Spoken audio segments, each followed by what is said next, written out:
great Nora Felder, and we really wanted the perspective of the cast, of the characters of that age group to really dominate the music. So there are some more recent songs, but the majority of them are sort of from what their younger days would have been. And we liked that the songs are rock and roll. They're not easy, they're not, like Frank Sinatra. It's rock and roll. And that, I think, speaks to the theme of life is still a party. Mm-hmm. Right? And, we've seen already in the first episode, we know, we kind of get an idea of where the journey is going, but what are you most excited for fans to see as we continue the journey of the Burroughs? I think episode 2 maybe is better than episode 1. I don't know. It's where you realize that everything you saw is not quite what you thought, these characters. And I think that's really interesting. And so I'm excited for people to see the journey of these characters and fall in love with these characters, almost more than anything. The other thing I am excited for is the genre stuff that's in it. Because I think folding that all in, and I want to shout out, because I think some of them are here, to our VFX team. Because, when we say,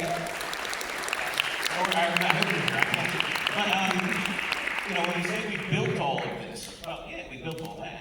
But if you turn the camera that way, it was a bunch of shipping containers on 3 sides of a football field.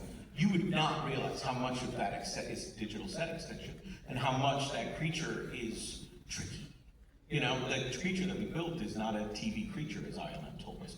We're swinging here, we're trying, and I'm excited for people to see all of those things come together. And the show's big but emotional. That's the hope. We've already gotten a sneak peek at the end there, but without giving too much away, what can you say about trying to design these creatures so that they're unique to this world? Well, I'm scared of everything, and Jeff loves monsters.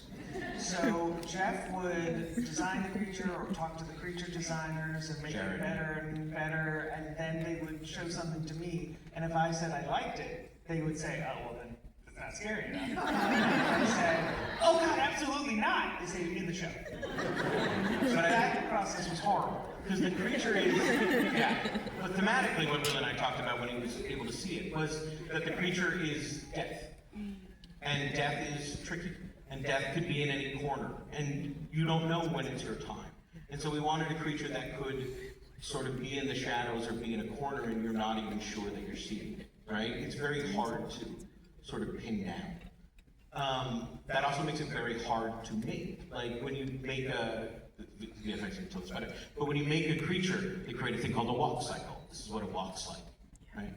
Our creature can't really have a walk cycle, because when it does, it looks silly. It's very bespoke. Every move is based on the situation that it's in, so it's really complex.